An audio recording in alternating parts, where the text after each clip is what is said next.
बिहार के मुख्यमंत्री पूर्णिया के रुपौली में चुनावी सभा को संबोधित कर रहे थे। मुख्यमंत्री नीतीश कुमार बीमा भारती पर जमकर बरसे। उन्होंने कहा कि 3 बार एमएलए बनाए थे, बोलने नहीं आता था, मंत्री बनाए, सांसद बनने चली गई, तीसरे नंबर पर आई, भाग के इधर भाग के उधर जाती है, आखिर क्या मिला। सीएम नीतीश ने लालू परिवार पर भी हमला बोला। मुख्यमंत्री ने तंज कसते हुए कहा कि 9 बच्चा बेटा बेटी में टिकट बांट देते हैं लोग, मेरा भी परिवार है, क्या कभी मैंने परिवार को आगे बढ़ाया? मेरे लिए तो पूरा बिहार मेरा परिवार है।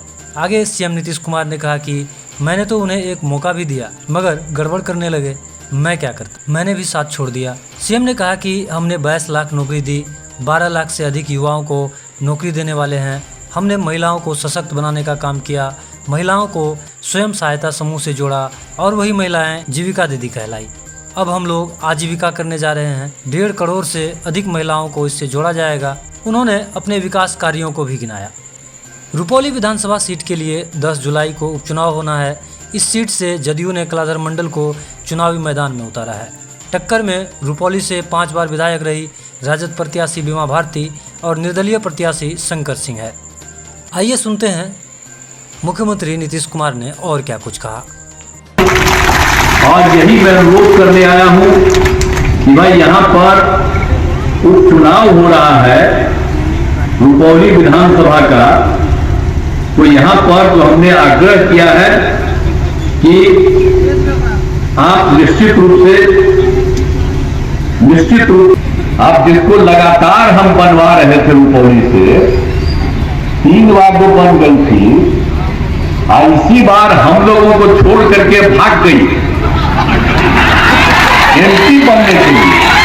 तो एमपी तो नहीं बनी, तीसरे नंबर पर रही। अब तीसरा जो खाली हो गया तो ये फिर से चुनाव लड़ रही है। अब आप लोग तो यही ना समझिएगा कि कितना बार हम उसको तो राज्य सरकार में मंत्री तक भी बनाए, वो पहले उसको कुछ बोलने नहीं आता था और तब भी हम उसको आगे बढ़ाए।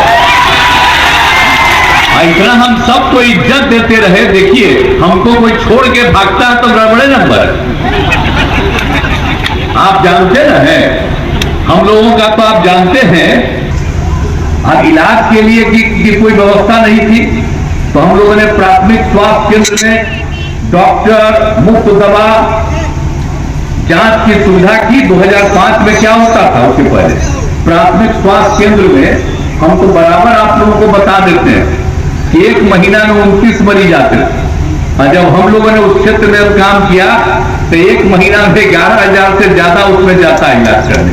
तो ये सब काम तो हम लोग किए हुए हैं जी, और सब हर तरह से काम किया। कितना सड़क का निर्माण किया, पुल पुलिया का निर्माण किया। और जो 15 में आए तो 7 निश्चय के तहत हर घर बिजली पहुंचा दिया, हर घर नल का जल पहुंचा दिया, हर घर शौचालय पहुंचा दिया, टोलों को पक्की सड़कों से जोड़ने का काम किया। और 7 निश्चय 2 का भी 2020 में हम लोगों का था, उसका भी सारा काम किया जा रहा। अब आप जान लीजिए, सरकारी नौकरी और रोजगार पहले तो हम लोग कर दिए थे। 2005 से 2020 तक 8 लोगों को सरकारी नौकरी दिए और लाखों लोगों को रोजगार दिया। और इस बार हम लोगों ने तय किया था कि 10 लाख नौकरी देंगे, 10 लाख रोजगार देंगे। तो हम तो पिछली बार सब जगह बता रहे थे आपको कि 5 लाख से थोड़ा ज्यादा हो गया है, इसको और बढ़ाएंगे। अब अभी हम आप लोगों को बता देना चाहते हैं कि अब तक 5,16,000 युवाओं को सरकारी नौकरी मिल गई। इसके अतिरिक्त 2 लाख पदों पर नियुक्ति प्रक्रिया पूरी हो चुकी है। 2,11,000 पदों पर बहाली का अभियान भेजी जा चुकी है और 2,34,000 पदों पर बहाली हेतु अभियान भेजी जा रही है। मतलब इतना ज्यादा करवा रहे हैं और अगले वर्ष 72,000 से अधिक रिक्तियां उपलब्ध होंगी।